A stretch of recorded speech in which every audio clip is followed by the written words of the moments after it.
おひたしでもない、ただの炒め物でもない小松菜の新しい食べ方。皆さんこんにちは。小松菜はベータカロテン、ビタミン C、カルシウム、鉄分などが豊富でアクも少なく使いやすい野菜ですよね。皆さんはおひたしや煮浸し、炒め物にされますか？今日は材料たった2つ、そして加熱時間も5分、食感も抜群で彩りもいい、何より肌寒いこの時期には温かい一品は体に嬉しいです。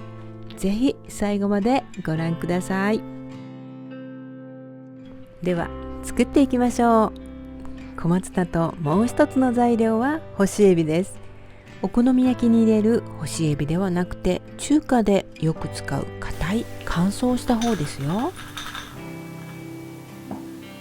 ひたひたの水で戻しておきます。柔らかくなれば干しエビを取り出して細かく切ります。戻し汁はいい出汁が出ているので捨てないでくださいね。後で使いますので。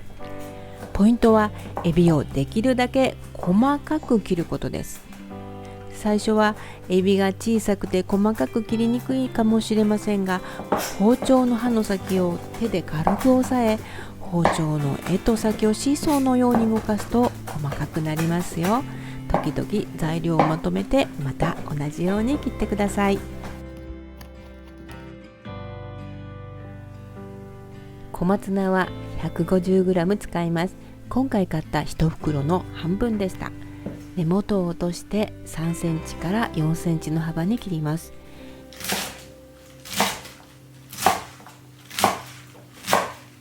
よく洗ったつもりでも根元に砂が残っている場合があるので、根元を切ってから確かめてくださいね。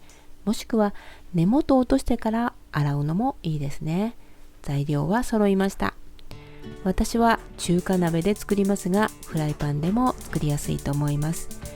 油を大さじ1杯から2杯熱します。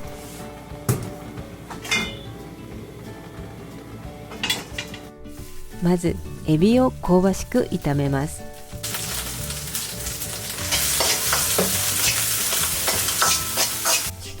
エビのいい香りが出てきたら小松菜を入れます。油を小松菜全体に回すと艶やかになりますよ。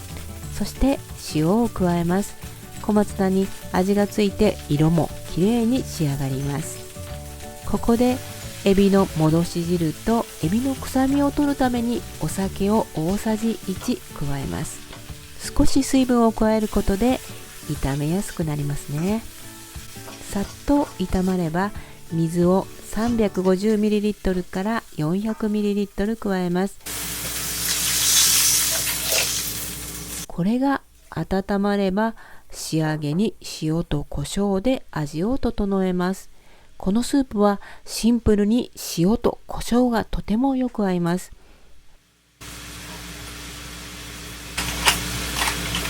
最後にごま油を少し垂らすと香りが良くなりますよ。これで出来上がりなんです。小松菜の歯ごたえがシャキシャキで塩味がとてもよく合います。エビを細かく切ったのはほら見てください。一さじごとに小松菜にエビの風味が絡みついて、細かく切る方がとても美味しいんです。小松菜はビタミン C が豊富で 100g あたり 39mg です。今日のスープを半分食べていただくと1日の摂取量の3分の1程度取ることができます。カルシウムは 100g あたりの含有量は牛乳よりも多いんですよ。